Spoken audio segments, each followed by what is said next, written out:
Okay, nkwaniriza ku Open Mic Media era nenkoza okutambula nafa kaseera kano konna kubanga gwatuwa amaanyi okwongera okukola video ezamuli agatambula mu ggwanga Uganda awatali kutya awatali kwekubira. Akaseera kano kenyini omubaka Ssemujju Nganda avuddeyo naye nayongera eddoboozi lye ku maloboozi amaanyi agavumiridde ebikolwa ebyakoleddwa ku mukulu Eddie Mutwe oba bodyguard wa Kyagulanyi ebyokumutulugunya awamu n'okumusalako ebirevu. Hon Ssemujju Nganda mu kwogera kwe avuddeyo n'alumiriza mutabani w'omukulembeze w'eggwanga lino, mutabani wa president w'eggwanga lino omukulu Muhoozi ne Rugaba, n'agamba nti byonna bigenda mu maaso mu ggwanga birabibwa naye tebigenda kumala mu bantu maanyi, bagenda sigala balina amaanyi agenda mu maaso. Bw'atyo Ssemujju Nganda ajjukiza abantu n'abajjukiza ebyaliwo mu kulonda okwawedde era n'ajjukiza ebintu ebyaliwo mu kalulu ak'ekawempe aka by elections, n'agamba abantu babeere emitima emigumu awatali kutya era awatali kyekuubira bajja tuuka ku buwanguzi. Ebigambo by'omukulu Ssemujju Nganda bibadde bigambo bigumu nnyo ate nga birimu essuubi ate nga bizzaamu amaanyi. Nsaba bikulekere obiwulirize ate nawe obeeko ky'oyigamu ate kikugatteko mu struggle gye tulimu ey'okutuuka ku buwanguzi. The constitution has been overthrown. Ssemujju spoke about Eddie Mutwe, and Museveni's son said, I'm going to castrate him. He's in the basement running Runyankore. So here, right here, our wheels, we go and see whether we will survive, because it's going to be hell. I mean, even a by-election 2 kilometers from the state center, people can be beaten the way they were beaten. I remember 2006 election, the Honorable Livingstone Okero was representing Chua. He was beaten, his people were beaten, but he's far away. He told his story after election. So really where we are now, I think we all prepare for the worst because it will happen. Charity was speaking about journalists being taken to UCC. But the one who ordered was Muhoozi. He said they should go there and they teach them. And all of you are afraid. You will scatter around. There are very few journalists who won't even write about Muhoozi and what he does. But he's taken over control of the country. I mean, his father is officially 80. And I'm saying officially because he said he doesn't know when he was born.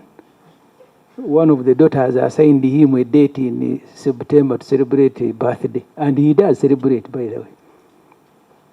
A date he assigned to him by one of the daughters.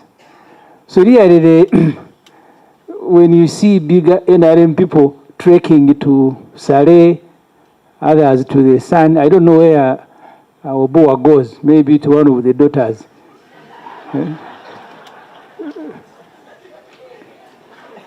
So that's where we are. That is our situation, unfortunately. And going in the last election, I was still in FDC, I have left. I was responsible for heading nomination teams for 3 elections. In the last election, we were supposed to begin with a prayer at Najanankombe.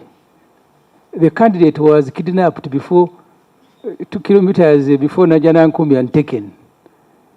The Honorable Joel, they got nominated first.